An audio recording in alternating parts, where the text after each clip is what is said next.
Maybe it's something you read recently and it really moved you, or it was entertaining, or it helped you in your business or personal life. Or maybe it's a book that you read a long, long time ago that still sticks with you.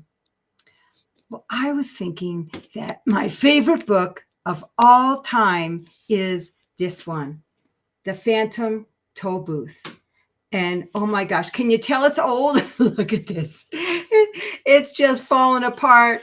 It's the cover is breaking, it's ripped. It looks ancient, right? It's pretty old. It's pretty old. My big sis gave this to me when I was a kid.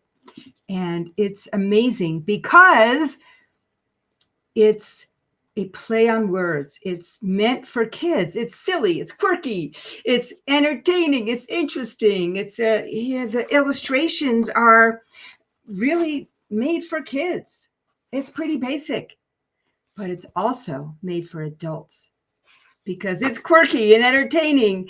And my favorite part is that every single thing in the book has a double meaning. And that is what really interested me as a young person, just knowing how you could use words to create multiple meanings. And even at the same time, to make it so interesting that people have to think about it. And that's what I love about it. So I thought I'd read just a page from it and see what you think. This is not necessarily the best page, but if I had to read just one page, this would be a quick one to read, just to show you the double meaning. Oh, let's see. The boy's name is Milo. He heard a voice. "It's all in the way you look at things," repeated the voice. Milo turned around and found himself staring at two very neatly polished brown shoes.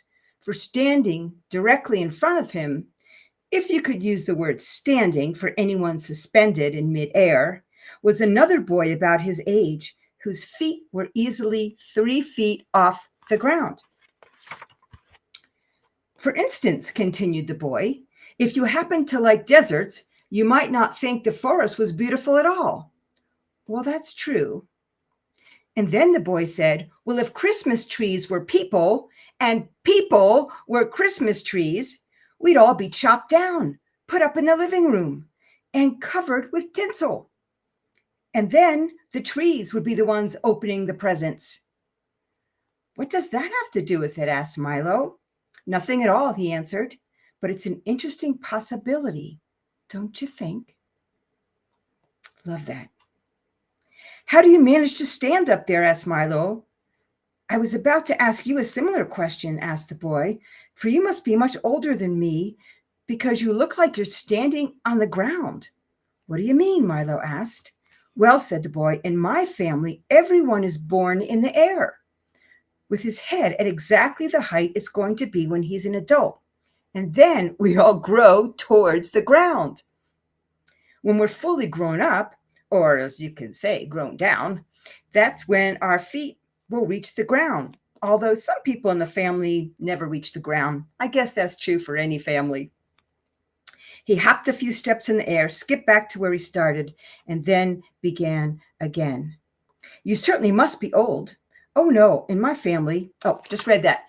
"What a silly system," the boy laughed. "Then your head keeps changing its height, and you always see things in a different way.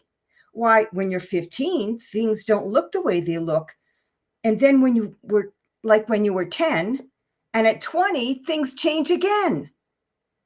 "I suppose so," said Milo, for he had never really thought of it that way.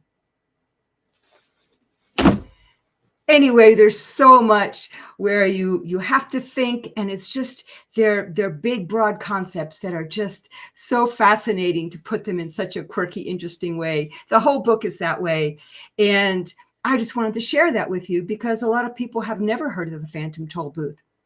What's your favorite book? What's a book that moved you? It could be recently, or it could be something from a long time ago. I'd love to hear in the comments what books or movies you've really enjoyed and have moved you. Till then,